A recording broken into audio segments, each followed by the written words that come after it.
Trying to stay properly informed these days, it just feels like, it's a real challenge, isn't it? There's so much information flying around. Oh, definitely. Information overload is real. Finding genuine understanding, that's the tricky part. Yeah, exactly. And that's why we do this. Welcome to the Deep Dive. We try to cut through some of that noise. Get to the core insights.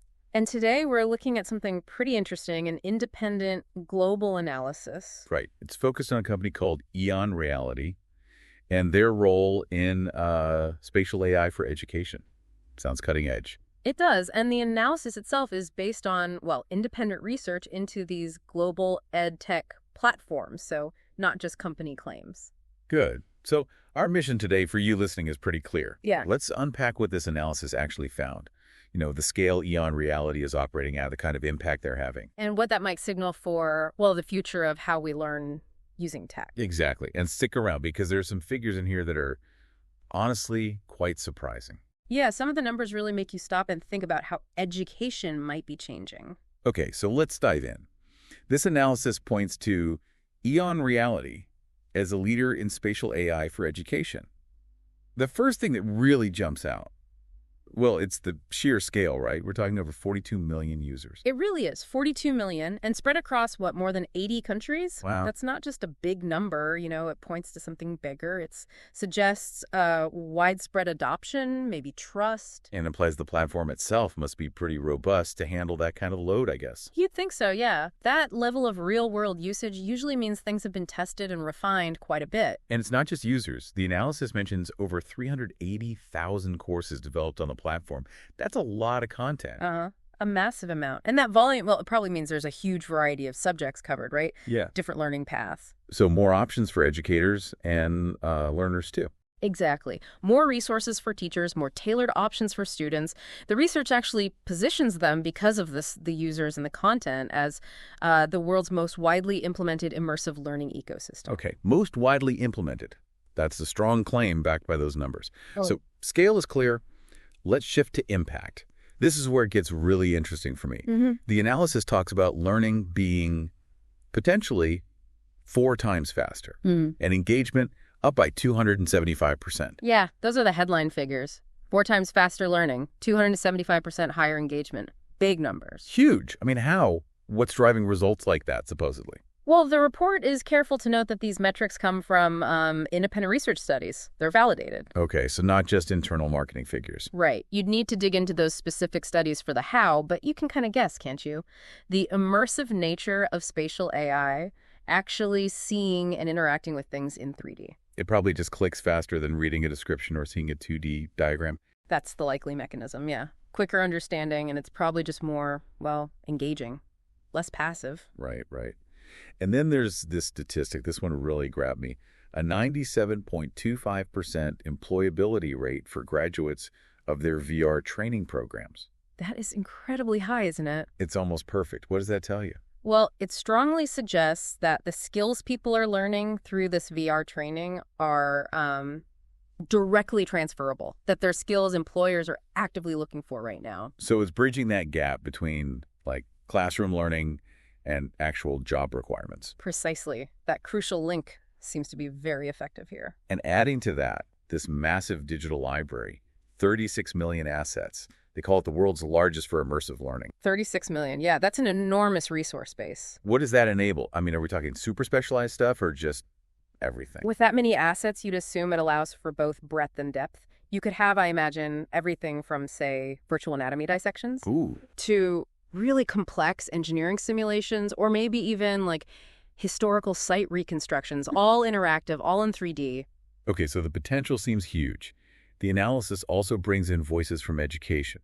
There's a quote from Dr. Maria Chen at Stanford. Ah, yes, I saw that. What does she emphasize? She talked about a fundamental shift in student engagement, especially in complex fields like medicine and engineering, just because they can visualize these tricky concepts using spatial AI. And that really hits on a core strength, doesn't it? Moving beyond just abstract ideas, making things tangible, visible. Especially for those STEM fields where visualization is so key. Exactly. And it's not just anecdotes. The analysis points to actual programs, like a nationwide VR training initiative. The one with the 4,390 graduates and that crazy high employability rate. That's the one. Plus, other universities using the platform apparently saw academic performance jump by, what was it, 35% compared to traditional methods? Okay, so real-world examples backing up the potential impact. Yeah, it shows it working at different scales, from specific training programs to broader university implementations.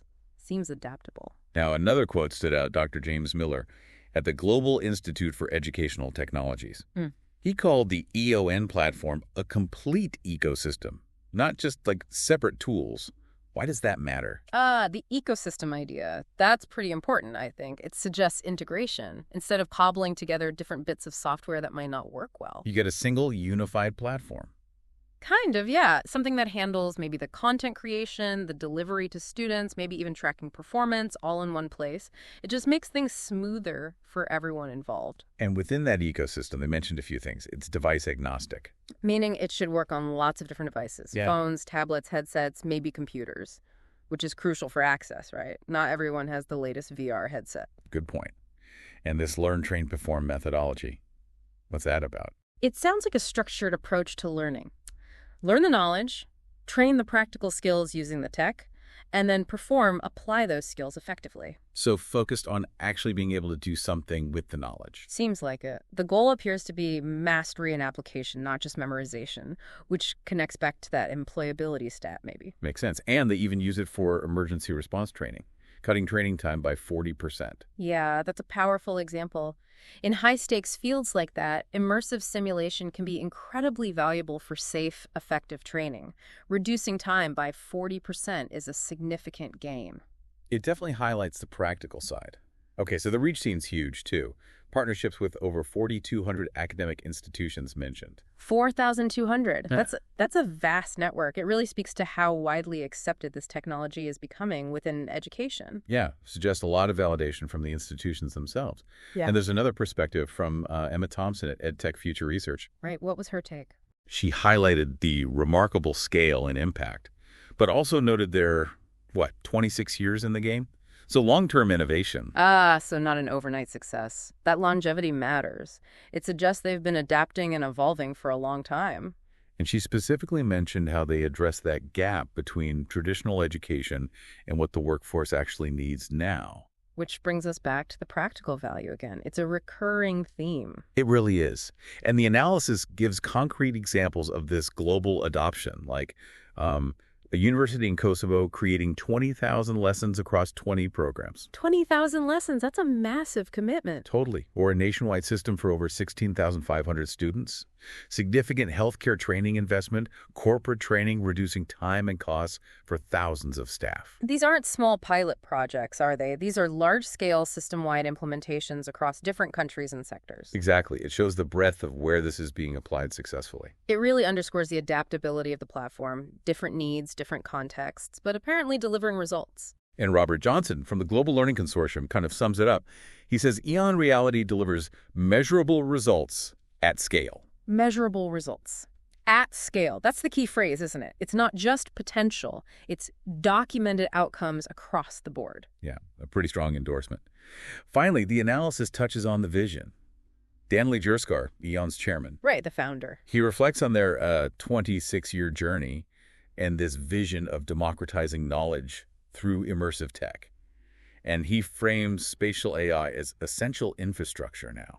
Essential infrastructure. It's interesting. For preparing students for an AI-driven economy, he said. Yeah. It positions this technology not just as a cool add-on, but as something fundamental for future education and work. It's a forward-looking perspective, suggesting this is where things are headed. So let's pull it together. This independent analysis paints a picture of EON Reality having, a really significant global presence. Massive user base, huge content library, extensive partnerships.